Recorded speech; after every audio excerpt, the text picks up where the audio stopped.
The broadcast is now starting. All attendees are in listen-only mode.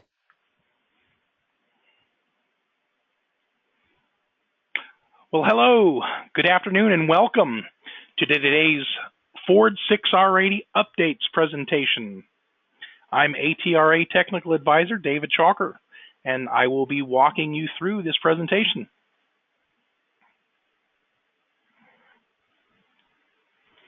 To start, we'd like to welcome or thank today's sponsors, ATRA and Gears. In addition, we have TranStar System 1, Precision International, and WIT as sponsors as well.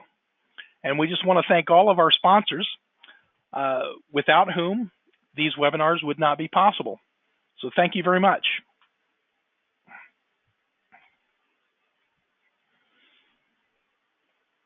So each year we try and bring you free webinars and training that you guys can sit down, have a cup of coffee, and watch. Here's the schedule for 2017, and since we are in the middle of September, we've got 2 shows left. One on October 3rd for the REO F11A, the CVT, and on October 17th, the 6T 70 and 75. We look forward to seeing you guys, so please join us for those 2 remaining webinars, which will kind of cancel out or end our webinar schedule for 2017.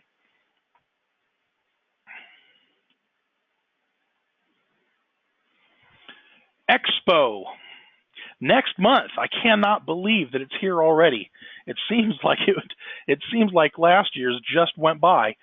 October 19 to the 22nd. I hope all of you guys are signed up, and I hope you're all going to be there. We'd love to see you. I just want to thank everybody that's behind the scenes at Gears and ATRA that helps put this expo on every year. I don't know how they continually make them greater and greater every continuing year. They're just fantastic at what they do. And so again, I hope you're going to be there. It's going to be a great time, and we'd love to see you.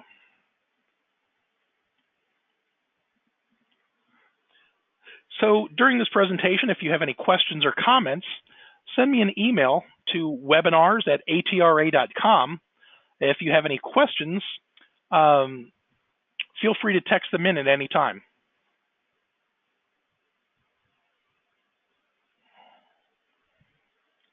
The handout is available as a download now. If you don't have the handout for today, click on the icon in the question box and you'll be able to download that handout now.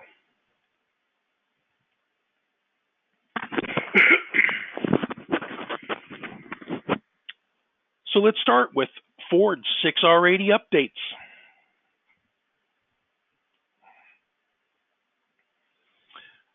Ford began using the 6HP26 in 2005, and we first saw them in the Expedition and Navigator that used the 5.4 engine. In the following years, the transmission nomenclature was changed to 6R60, 6R75, and 6R80. So this unit's been around for quite a while. On these, the mechatronic control unit takes care of all the hydraulic functions throughout the unit, controlling the solenoids, garage shift timing, shift feel, and so on. And in 2011, Ford revamped its engine lineup for the F-150 series. The 4.6 and the 5.4 engines were discontinued and in those lineups, and they were replaced with new engines. The 3.5 turbo, the 3.7 V6, the 5.0 liter V8, and the 6.2 liter V8. Expedition and some of the other models still use that 5.4. but in F-150 and Mustang, we have those new engines. In addition to that new engine lineup, there were features added and changes made to the 6R80. And they were there basically for durability and performance, as well as customer satisfaction. And so we're going to go into some of these updates that have been made for this unit.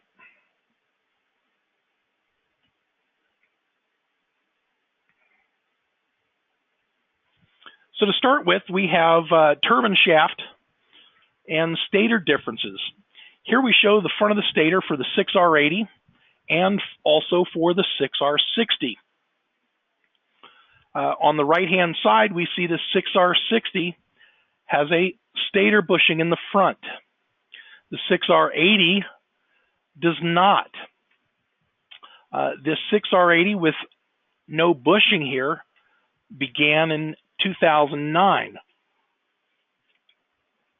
And units pre-2009 took this bushing in the front.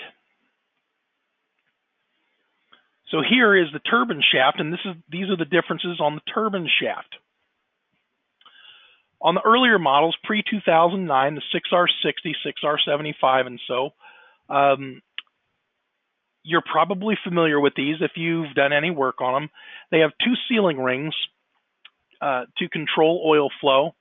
And of course, you've got this area that rides in the bushing that's in the front of that stator. These had a lot of issues with bushing wear in the stator, which caused leaks across those sealing rings.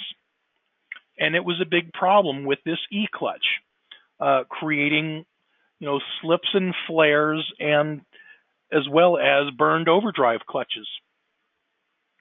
In 2009, Ford redesigned this E-clutch and the turbine shaft. What they did is they designed a larger shaft, or they increased the diameter of the shaft.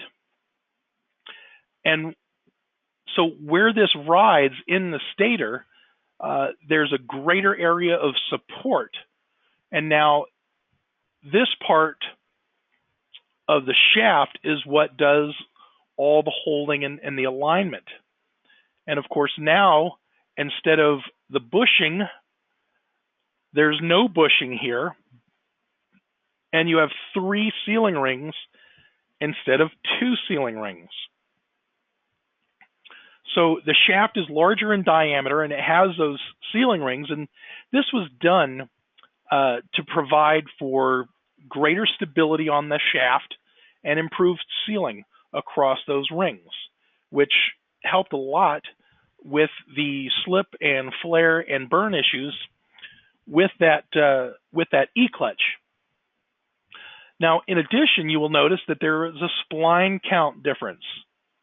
On the 6R80, we had 32 splines. The earlier model, pre-2009, we had 27 splines on the shaft. So that also, or in addition, that indicates that you have converter change as well. So the splines in the converter would be different for those.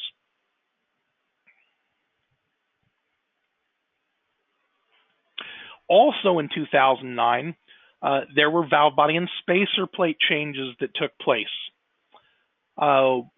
One of the changes that is not quite as noticeable is the elimination of the D1 regulator valve spring.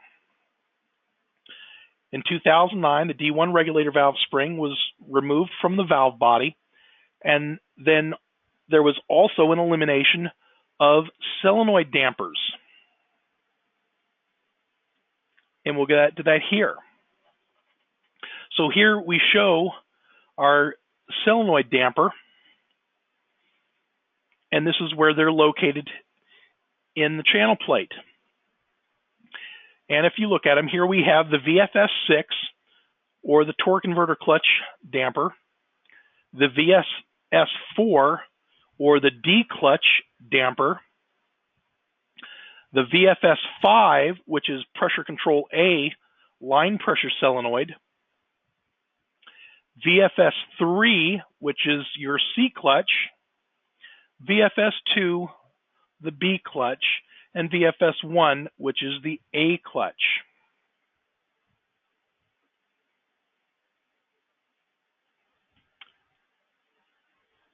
And so here we see the pre-2009 separator plate. And if you look at in the red circles, you'll see each of the feed orifices for those dampers. In addition, we've also provided the plate number so that you can purchase a new plate. If you see this plate here, the gasket is destroyed. The bonding on the gasket is destroyed in a number of areas. You cannot reuse this. So every time you're working on one of these, you need to replace those plates. Now here we have the 2009 to 2011 plate. Here we have the damper feed orifices, and there are only 2 of them. The other ones have been eliminated in the plate. So the eliminated dampers are the VFS6, the TC clutch, torque converter clutch, VFS3, the C clutch damper, VFS2, the B clutch damper, and VFS1, the A clutch damper. So VFS1, your A clutch, that is your 1, 2, 3, 4 clutch. Your B clutch is your 3, 5 reverse clutch. Your C clutch is your 2, 6 clutch. And of course, your TC, that is your torque converter clutch. And again, we've provided the plate number for the separator plate that only takes 2 dampers.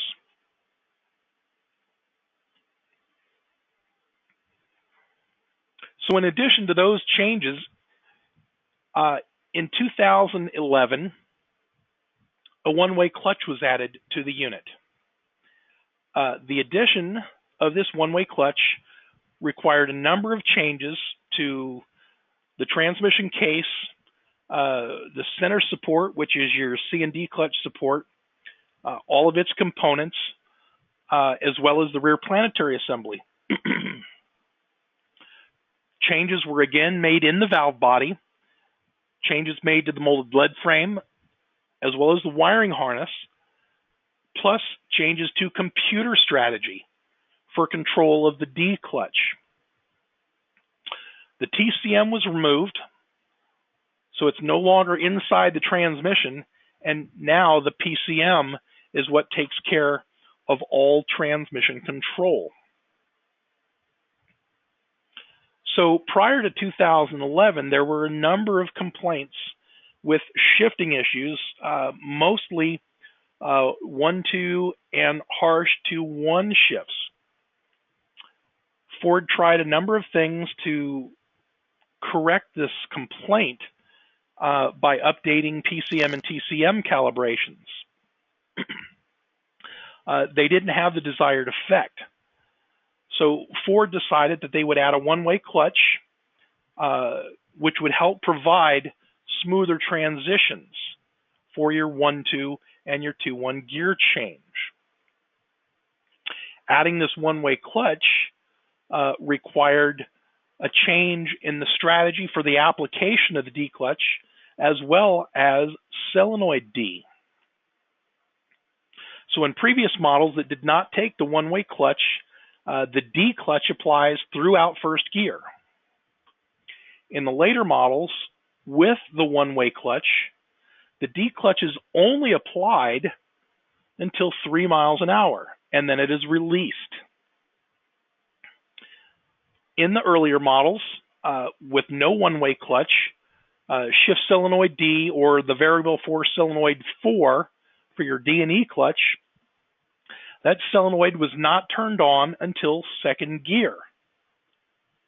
Now, in models with the one-way clutch, that solenoid is turned on in first gear at 3 miles an hour. That's important when driving a vehicle with a scanner on it, to understand that that solenoid changes state right after you take off, and not knowing that, it could cause a technician to conclude that there could be an electrical or a computer problem, and that this was an error. It's not an error on the models with the one-way clutch. So that solenoid, if you're looking at a scan tool, you will see that solenoid change state right after you take off. So that's very important to know for diagnosis. So here, of course, we have the clutch application with no one-way clutch. And you see here, this clutch is applied throughout first gear. With the one-way clutch, we have the parentheses, and it shows that the D clutch is applied in first until 3 miles an hour, and then it is released.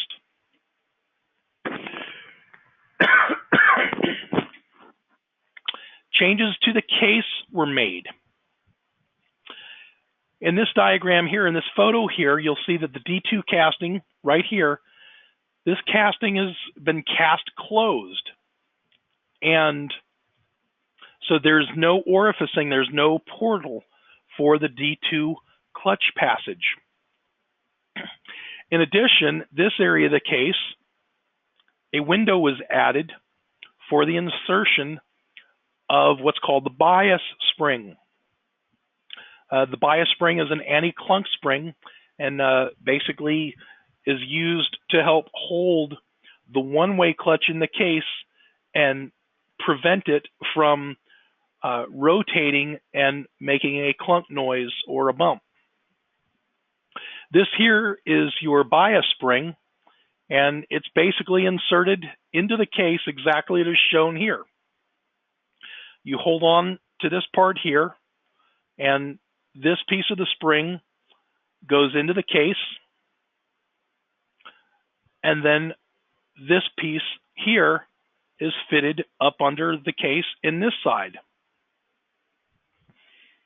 It's pretty easy to install that spring. Takes a little bit of force, but it's not too difficult. So here we show the one-way clutch assembly, and this is the freewheel direction. It's counterclockwise. I basically show it for information and for assembly purposes. You can't install this thing incorrectly or assemble it incorrectly so that it won't turn the right way. If you see here, you have your one-way clutch installed in the case, and this area here, there's no lug at the 6 o'clock position in the case.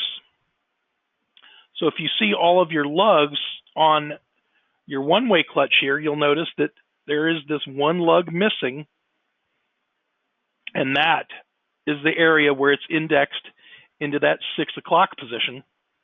And then your bias spring fits up in here through that window in the case and keeps this one-way clutch from rotating side to side and creating a clunk.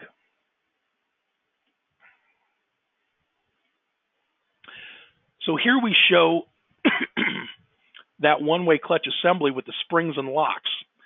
You've got 10 of each, and they install exactly like this is shown. Now, if you take this apart, you need to be careful because those are spring-loaded, and those springs are tiny. I mean, they are little. And if you disassemble this and you are not careful, those locks are going to open up, those springs are going to shoot out, and you're liable to lose them. You can't buy them, so you'd have to get another one-way clutch. Now, with all those locks, those springs really hold those locks out quite a bit. Makes it darn near impossible. I just don't have the patience to try and sit there and assemble it. So I just take and and lube it up real good, goop it up with some blue goo, a little trans gel in there. And what I do is I get a whole bunch of it in the spring area, and then I can compress the lock and the spring, and it holds that lock in place so that it's not open. So once I've got, those locks closed and they're held in place by that trans gel, I can insert it down on to that one-way clutch housing and rotate that hub counterclockwise, and then install it and onto the sprag and put the snap ring in there, that retaining ring. It's a good idea to, once you have that assembled and the snap ring in there, that retaining ring, you might want to just wash out that excess trans gel just so it doesn't, keep those locks in place and this thing would freewheel both ways. Obviously, when the fluid heats up enough, depending upon, your trans gel, once that fluid heats up, it'll evaporate, but I just clean them out just for general purposes.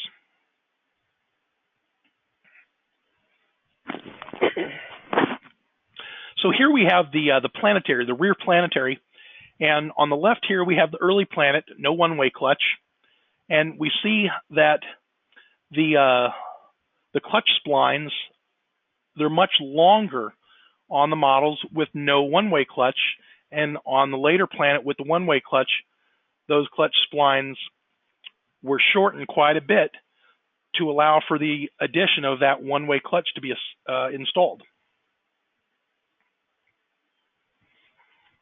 Here we have our center support housing.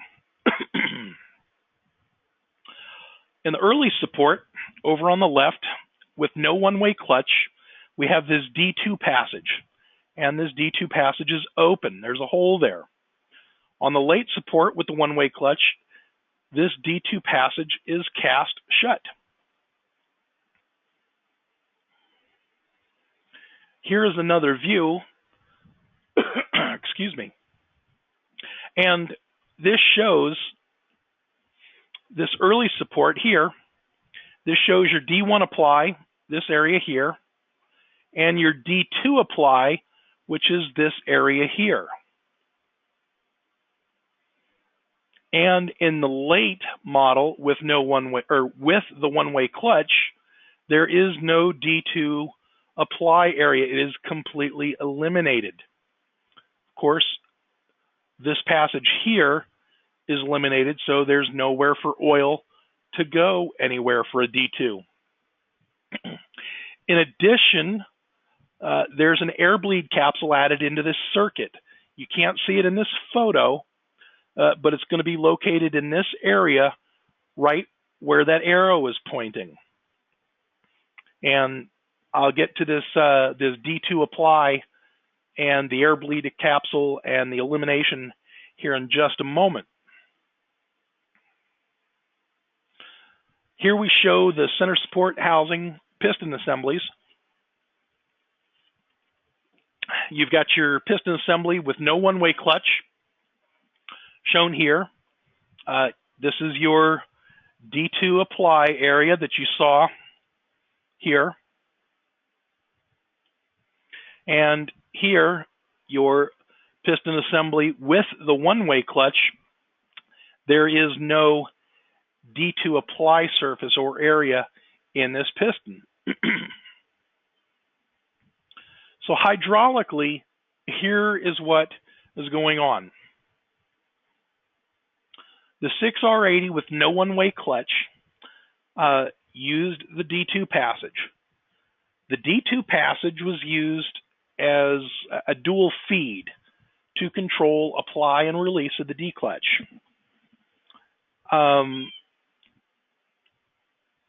When they went to the units with one-way clutch, of course, you see that D2 circuit has been eliminated. So here we see, here's your D2 clutch So this has your housing, your piston, and so on. Here you have your D2 clutch regulator valve, and of course the associated plumbing with this for this D2 hydraulic circuit. When we look at the model with one-way clutch, you see here there is no D2 circuit. The D2 clutch port and all is gone, as well as the D2 clutch regulator valve. So in the later units with the one-way clutch, the D2 passage and D2 regulator valve were removed.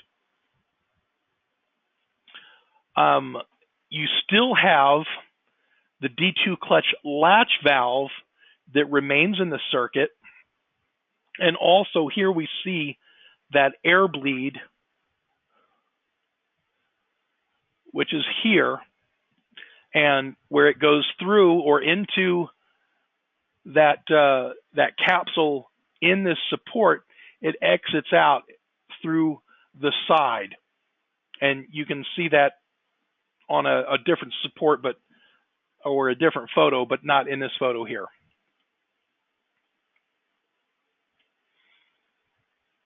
So now, since the hydraulics are different, there's got to be differences in the valve body as well. In the earlier units with no one-way clutch, the solenoids have different colored O-rings and snouts. The connectors are also different colors. Here, if you look here, we see connector colors. You've got brown and black. And you have snout colors. Your snouts are brown. And you have large O-ring that's a light green and a smaller O-ring that is a normal green. One thing to keep in mind, this note here, units built before November 4 of 2010, the resistance of shift solenoid E is about 10.5 ohms. Units built after November 3rd of 2010, that solenoid E resistance is 18 ohms. So you can't mix those solenoids up. So you have to know this. You have to be aware of this so that you don't get the wrong solenoid if you have to change this solenoid E. The solenoid will look identical. I did not provide a part number because those part numbers change, and they may have again. However, the solenoid will look identical, and the resistance is different. In addition to the solenoids being different, having different colors, they also have different calibrations. A lot of different calibrations in these solenoids. Here's the late with the one-way clutch. You'll see that the solenoids look entirely different. They have different colors. The connector caps are all yellow. You have brown and black for snout colors. And then you have differences in O-ring colors. In addition to the differences in the O-ring colors and the snout colors, there's a variation in the size of these snouts as well. So you won't be able to fit a larger diameter snout solenoid into the smaller snout hole, but you could go the other way. Now, on these variable force solenoids, you've got your normally vented solenoids, VFS1, VFS3, and VFS6. They have brown snouts, and the O-rings are green and red. Normally applied solenoids, the VFS2, 4, and 5, have the black snout, and the O-rings are orange and red. Shift solenoid E, of course, has the white snout and the blue O-rings. And again, that resistance change, however, that solenoid is going to be 18 ohms on all of these units.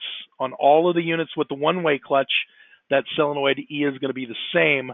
The previous models is where you have the difference. Now, These solenoids are not interchangeable.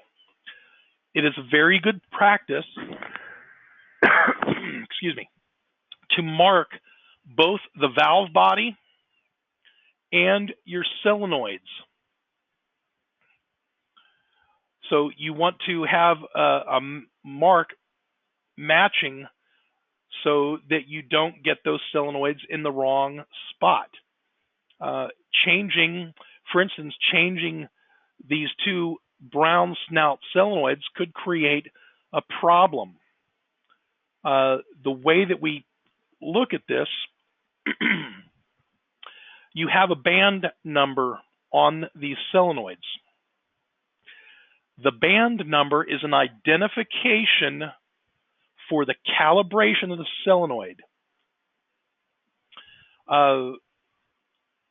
These solenoids have 5 different calibrations. So, for instance,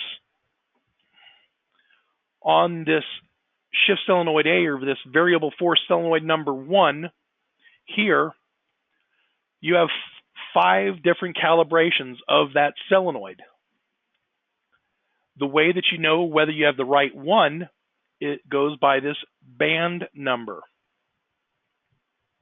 So on this part of the solenoid, you'll have a number 1, 2, 3, 4, or 5. That is the identification. You have to know that, or you need to know that if you're going to replace these solenoids, because they're just not interchangeable. These solenoids are available at the dealer. You can buy them individually. They're not super expensive. Last time I checked, I think they were less than $45 each. But again, you have to make sure that you've got the right band number. If you mix up the calibrations, you're going to have shift issues. And your customer's not going to like them, you're not going to like it, and you're going to have to redo it and get it right.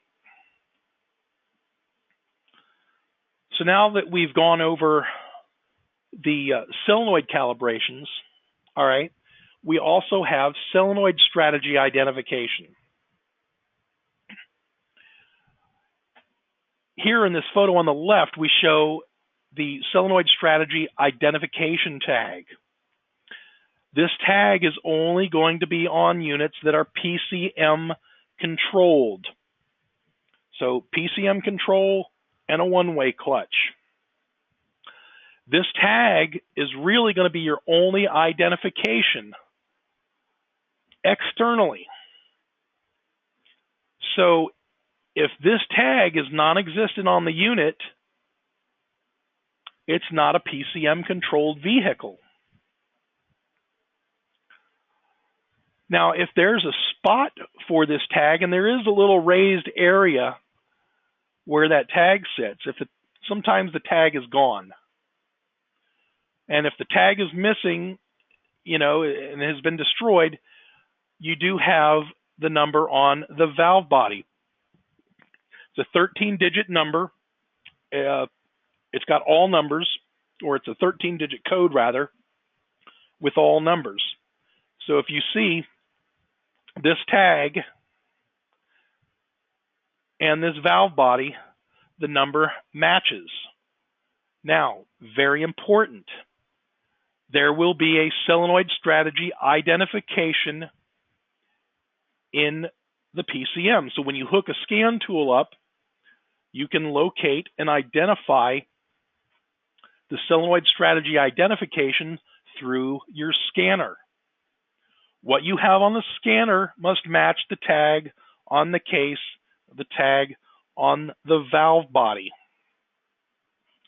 If the number on the case is different, match it to the valve body, because the valve body and the solenoids with the band identifications, those are the numbers, or those are the strategies that you're going to have to take care of. Now, if the scan tool does not match the service tag or the number on the valve body, you're going to have to go to the Ford website and download a data file so that you have the right strategy to match the unit. And then you can enter that with your scanner and take care of your solenoid strategy issue. You must do this. If you don't do it, you're going to have problems with shifts. The unit's not going to work right. So you need to make sure that that is done correctly. So here we show the valve body and the two different valve bodies. The earlier with no one-way clutch. Here's your D2 feed passage, which is open to feed that D2 port. And here is the one-way clutch model with no D2 feed passage. This is important. Here's a photo of the separator plate, and you see inside this circle, that hole is closed off. Here's an enlargement, and you can see that hole is not open. So in the models with the one-way clutch, the spacer plate is different. This orifice is for pump feed pressure to the D2 clutch regulator valve. Obviously, we've already seen that that valve is gone. There's nothing there. So they had to close this passage in the separator plate so that you didn't have a big leak.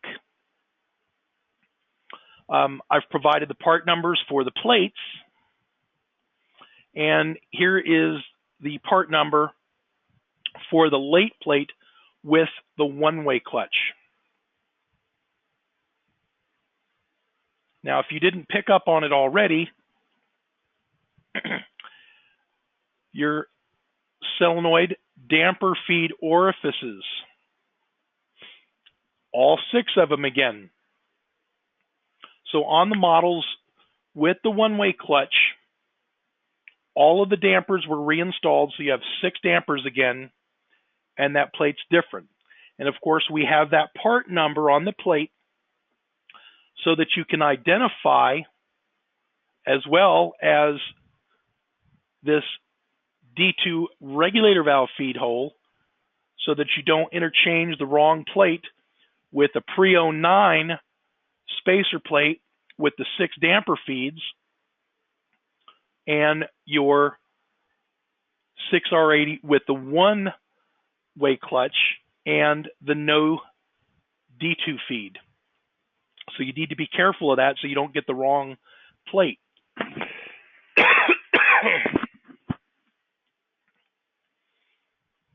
Again, here's a diagram of the other side of the valve body, that channel casting. And this is your D2 feed passage. And this is the opposite side of that other valve body where it did not have the hole drilled through. So if you look here, that's the opposite side. And this area is where those rubber seal tubes feed, or they sit up against that area of that valve body. So now back to other changes. Obviously, we saw that the D2 passage is gone. The D2 regulator valve is no longer in the valve body. It's just an open hole. So it's just an open bore, and there's no regulator valve there. Now, another thing, this D1 regulator valve spring has been reinserted.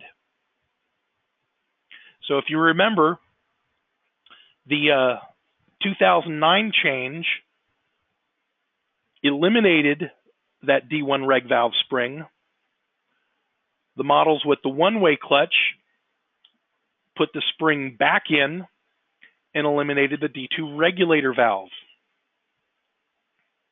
So all of this, the D1 regulator valve and the dampers, those were all added back in to help provide precise control and, improved control over that D clutch apply and release.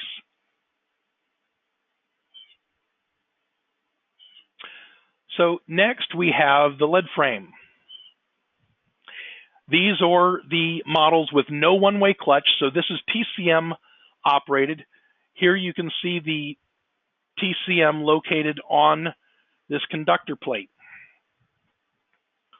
PCM controlled, the TCM is gone.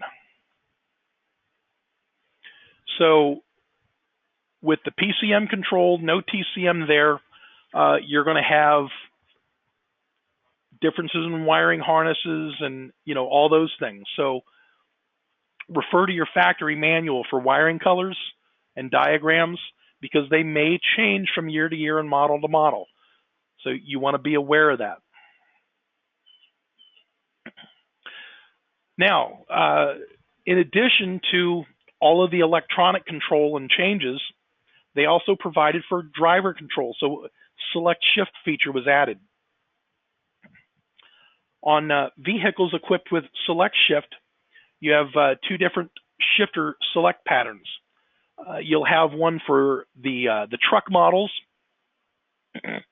You'll have a PRND M 2 and 1, and for Mustangs, you have a PRND and S. So here we show the Mustang console shift. You've got your PRND and S. So S is going to be your select shift feature. And then up in the front, you're going to have a plus and a minus button.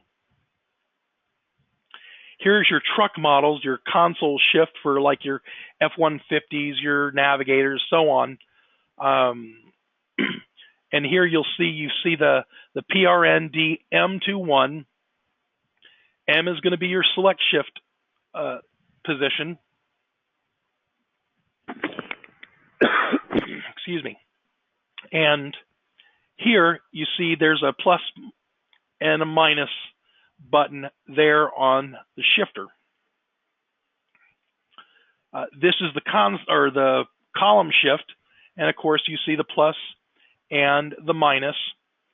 The PRND M21 are going to be in the cluster on the column shift models. So in the drive range in D, all driving is automated and it's controlled by the PCM. When you move the selector to select shift, which is S on the Mustangs and M on the truck models, that provides driver control. So, you know, like your Tiptronics and your Steptronics and all those different things, you can manually shift these using the plus or minus buttons to provide upshifts and downshifts at the driver's discretion. Now, in addition to that, they also have a lockout feature. If you are sitting in drive in first gear, you can use the minus button and you can lock out gears. So if you're in drive first gear and you depress the minus, that will lock out sixth gear. Depress it again, it'll lock out fifth. Depress it again, it'll lock out fourth. So you can lock those gears out for driving in hilly conditions for better control over, you know, grade braking, as well as if you're towing, you can do that. And so that's your select shift feature. And so that ends today's presentation for your 6R80 updates. Again, today's presentation was sponsored by ATRA and Gears. I want to thank you so much for being here today. I'm really glad that you enjoyed me, and I hope you guys have a fantastic day. If you have any questions, just let me know. And again, thank you for attending.